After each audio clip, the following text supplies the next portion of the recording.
सो ये guys welcome back to my new video. So guys 20 days की GS की series में हम आज अपना सेकंड डे शुरू करने वाले हैं। और सेकंड डे में हम पॉलिटी में हमने कल पढ़ा था कंपनी रूल और आज हम पढ़ेंगे क्राउन रूल। ठीक है, तो क्राउन रूल में चलो हम शुरू करते हैं, जो कि हमारा 1858 से लेकर 1947 तक है, मतलब 1858 से 1947 तक है। तो चलिए गाइस शुरू करते हैं आज। सबसे पहला हमारा 1857 की क्रांति के बाद जो एक्ट आया वो आया हमारा 1858 में, गवर्नमेंट ऑफ इंडिया एक्ट 1858। ठीक है, तो अब इसमें देख लेते हैं इंपोर्टेंट पॉइंट्स क्या क्या है। 1858 में आया तो इसमें इसको बोला गया प्रोक्लेमेशन लेटर। ठीक है, प्रोक्लेमेशन लेटर, प्रोक्लेमेशन लेटर। ठीक है, क्वीन विक्टोरिया का प्रोक्लेमेशन लेटर बोला गया इसको। और इसको जो है लॉर्ड मिंटो ने, ठीक है, नहीं लॉर्ड कैनिंग ने इसको मिंटो पार्क में, मिंटो पार्क जो कि हमारा इलाहाबाद में पड़ता है, इलाहाबाद में 1 नवंबर 1858 को, 1 नवंबर 1858 को पढ़ा, या फिर ऐसे कह सकते हैं 1 नवंबर 1858 को इसको रिवील किया। ठीक है, और था इसमें आप देख लेते हैं नीचे चीजें क्या क्या थी इसमें 1858 वाले एक्ट में। तो जो पहली चीज थी वो थी बोर्ड ऑफ डायरेक्टर्स और बोर्ड ऑफ कंट्रोलर्स। ठीक है, बोर्ड ऑफ डायरेक्टर और बोर्ड ऑफ कंट्रोलर्स इनको पूरी तरह से अबोलिश कर दिया गया। ठीक है, अब इसको आप ऐसे मतलब एक तरह से याद कर सकते हैं। देखो बोर्ड ऑफ डायरेक्टर को 1853 में 24 से घटाकर 18 मेंबर कर दिए गए थे और 1858 में पूरा ही समाप्त कर दिया गया इन दोनों को। ठीक है, तीसरी चीज क्या थी इसमें कि हमारा जो भी मतलब गवर्नर जनरल ऑफ इंडिया होता था, अब उसको वाइस रॉय बना दिया, वाइस रॉय ऑफ इंडिया कहने लगे। और पहला वाइस रॉय ऑफ इंडिया था हमारा लॉर्ड कैनिंग। ठीक है, लॉर्ड कैनिंग। ठीक है, और क्या हुआ इसमें कि 3 हाई कोर्ट्स बनाए गए, बॉम्बे, कलकत्ता और मद्रास में। 3 हाई कोर्ट्स बनाए गए बॉम्बे, कलकत्ता और मद्रास में। ठीक है, इसके बाद आता है हमारा नेक्स्ट, तो नेक्स्ट है हमारा इंडियन काउंसिल एक्ट 1861। ठीक है, अब हम इसको इंडियन काउंसिल एक्ट क्यों कहने लगे, क्योंकि 1858 में ही हमारा जो है जब बोर्ड ऑफ कंट्रोलर्स और बोर्ड ऑफ डायरेक्टर्स अबोलिश कर दिए गए तो लेजिस्लेटिव काउंसिल, ठीक है, मतलब इंडियन काउंसिल, लेजिस्लेटिव काउंसिल नहीं, इंडियन काउंसिल। ठीक है, इंडियन काउंसिल बना दी गई जिसमें हमारे 15 मेंबर्स थे। ठीक है, 15 मेंबर्स थे इंडियन काउंसिल में, 15 सदस्य थे। ये हमारे 1858 में बना दी गई। ठीक है, इस वजह से अब जितने भी आगे आएंगे तो वो इंडियन काउंसिल एक्ट के नाम से जाएंगे। ठीक है, तो इंडियन काउंसिल एक्ट 1861 में क्या हुआ, 1860 में, ठीक है, सबसे पहले इंडियन बजट आया। ठीक है, इंडियन बजट आया, इंडियन बजट आया। ठीक है, और ये किसने, कौन लेके आया इंडियन बजट, जेम्स विल्सन। ठीक है, तो ये एक क्वेश्चन मतलब इकोनॉमिक्स का भी बन जाता है कि भारत का पहला बजट कब आया और कौन लेके आया, तो 1860 में। ठीक है, जेम्स विल्सन लेके आया इसको। ठीक है, 1860 में हमारी इंडियन पीनल कोड एक्ट आया। ठीक है, इंडियन पीनल कोड एक्ट आया, इंडियन पीनल कोड एक्ट आया। ठीक है, और 1861 में इसको लागू कर दिया गया, 1861 में इसको हमने लागू कर दिया। ठीक है, फिर नेक्स्ट क्या हुआ, 1862 में इसी मतलब इसी एक्ट में 1862 में जो है लॉर्ड कैनिंग ने भारतीय विभागों का मतलब इंडियन डिपार्टमेंट्स का विभाजीकरण कर दिया गया। ठीक है, क्लासिफिकेशन कर दिया गया लॉर्ड कैनिंग ने 1862 में, जितने भी हमारे सारे भारतीय विभाग थे उनके।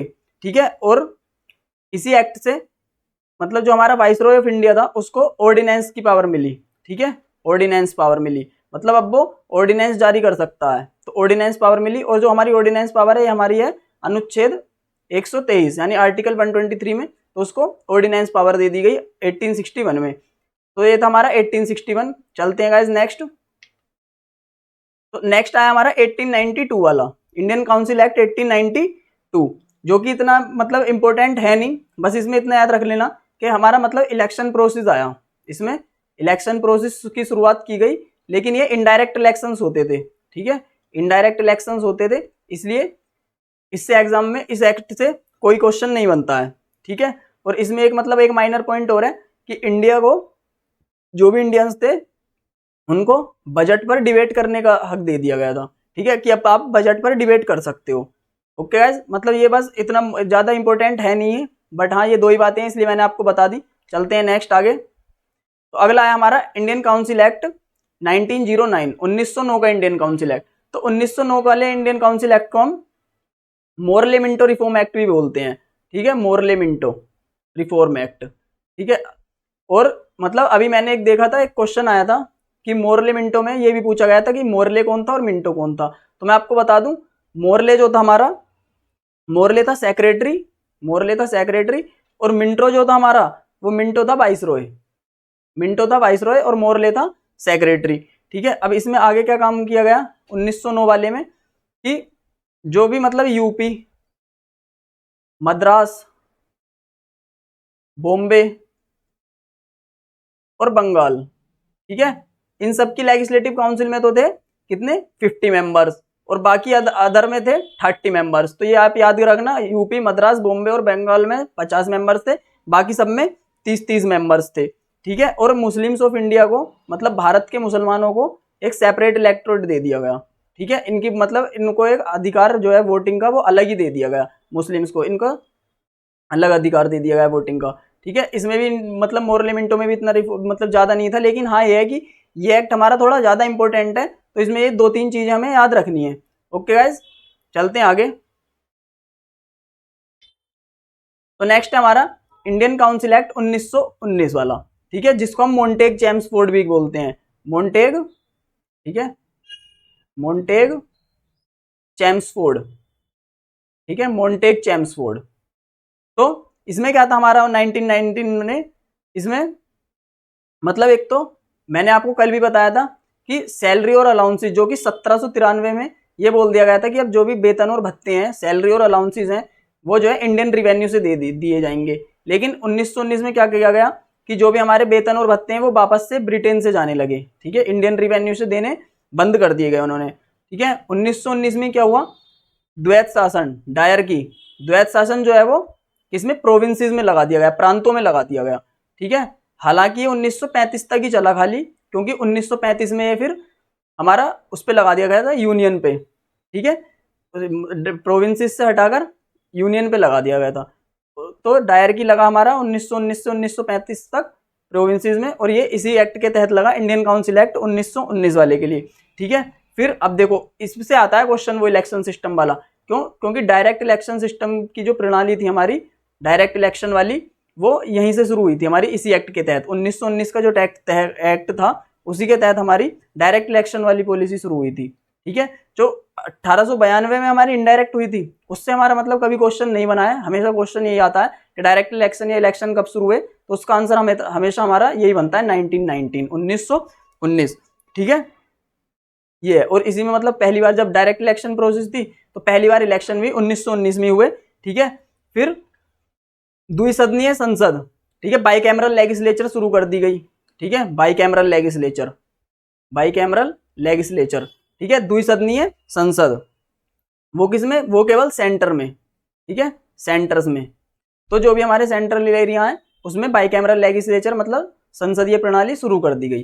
चलते हैं गाइस आगे। तो नेक्स्ट है हमारा इंडियन काउंसिल एक्ट 1935 का, ठीक है। और 1935 का मतलब हमारे लिए बहुत ज्यादा इंपॉर्टेंट है, क्योंकि हमारा 70% हमारा कॉन्स्टिट्यूशन है, ठीक है, 70% कॉन्स्टिट्यूशन हमारा इंडियन काउंसिल एक्ट 1935 से ही लिया गया, इसी एक्ट से लिया गया हमारा, ठीक है। तो इसमें क्या क्या किया गया, देखो एक तो सबसे पहली बात वही कि मतलब जो भी हमारा डायर की द्वैत शासन था, ठीक है, डायर की, वो प्रोविंसेस से हटाकर अब यूनियन पर लगा दिया गया था, प्रोविंसेस से हटाकर वो यूनियन पर लगा दिया गया, ठीक है। और 1935 में फिर क्या हुआ, मतलब इसमें जो भी मतलब ये एक्ट आया था, इसमें फंडामेंटल राइट्स की, मतलब फंडामेंटल राइट्स की कोई भी बात नहीं थी, ठीक है।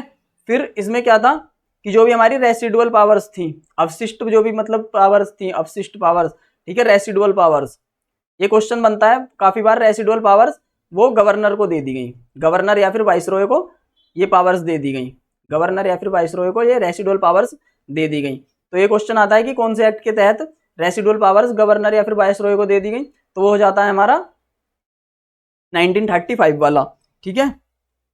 फिर इसमें क्या था 1935 में जो हमारी सुप्रीम कोर्ट बंगाल में हुआ करती थी, ठीक है, बंगाल कलकत्ता में हुआ करती थी, बंगाल कलकत्ता में, ठीक है, मेनली कलकत्ता में, तो उसको जो है हटाकर अब दिल्ली ले आया गया, दिल्ली, ठीक है, उसको दिल्ली शिफ्ट कर दिया गया।